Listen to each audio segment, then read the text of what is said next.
According to a 2011 TD Waterhouse Women Investor poll, only 3 in 10 women say they have a financial plan, and 53% of women agree there are differences in the way women approach investing.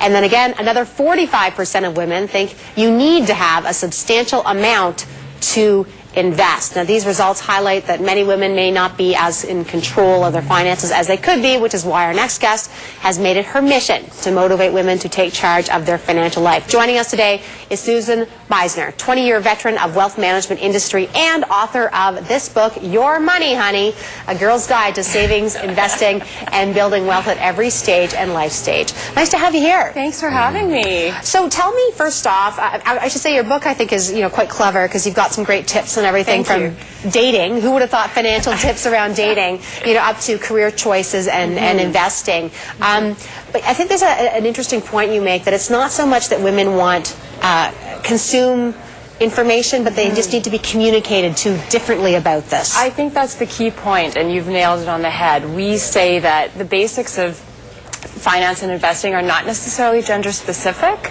but effective ways to communicate those principles are. And so we designed a book and a website that really spoke to women in the way they communicate, in the way they relate to one another, and using anecdotes from real life to help them better get engaged in the financial game. Well, I have my daughter sitting over here, but it's it's kind of funny because she's a much better investor than most of the men that I run into in terms of the business. But yeah, women, my observation, tend to want to actually know the product. They want to experience it. The best example I can give you that is my daughter recommended that she should get into Lululemon, and that's about $50 ago. So.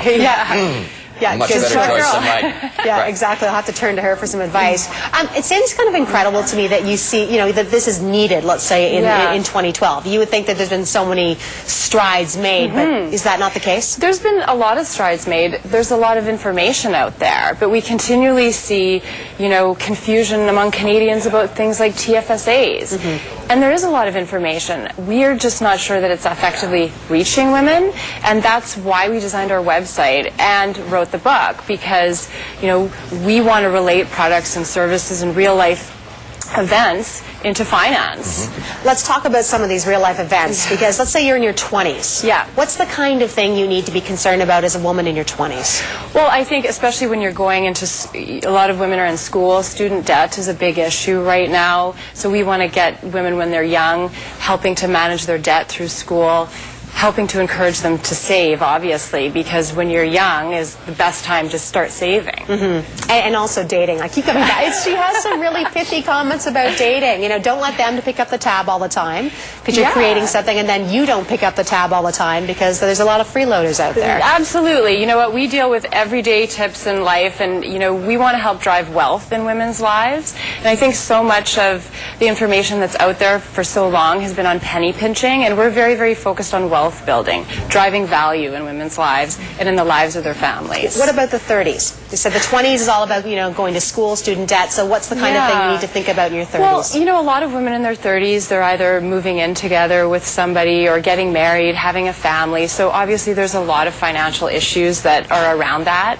And, having children. We see a lot of women that we talk to, and they're saving for their child's education. And we always like to say, well, you also need to be saving for your retirement, because your children can borrow for their education, but you can't borrow for your retirement.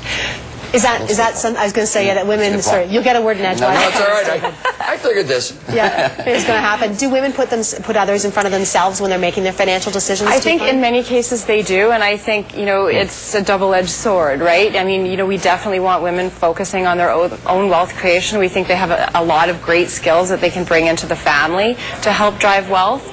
So but they tend to put others, in many cases, ahead of themselves. Many years ago, Japanese women were the big drivers of that economy, and they did all the investing. That's still true today. But one of the things that I did find was that the women do spend a lot, or did at that time spend a lot of time doing homework on these companies.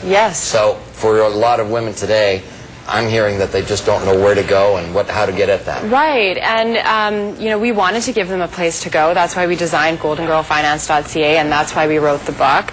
You know, giving them easily accessible information. I mean, let's face it, women are very busy. They have very busy lives. They have many things on their to-do list. So at the end of a long day, we wanted to have information and a site for them to go where it was fun. We're making finance fun, and I think that's the key, because we can put all the information we want out there, but we need to get women to read it. Let me ask you a final thought from you. What financial advice would you give to a woman that you would never give to a man? Is there anything or any anecdote or something that would fit into that?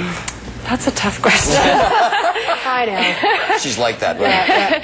Well, I mean, I think that, you know, for women, I think it's like you need to start focusing on yourself and your wealth creation. You actually wouldn't say that to a man, I'll bet. Well, I don't know about that, but, you know, I definitely want women to start putting themselves first, start creating wealth, start focusing more on creating value. Great to have you here. Thanks for having me. Susan Meisner, she is a wealth of management advisor and co-founder of Golden Girl Finance and co-author of It Is Your Money, Honey, a girl's guide to savings, investing, and building wealth at every age and life stage. All right, stay with us. When we come back, we still have our 2 to watch. We'll tell you where the smart money is moving. You're watching Business Day on BNN.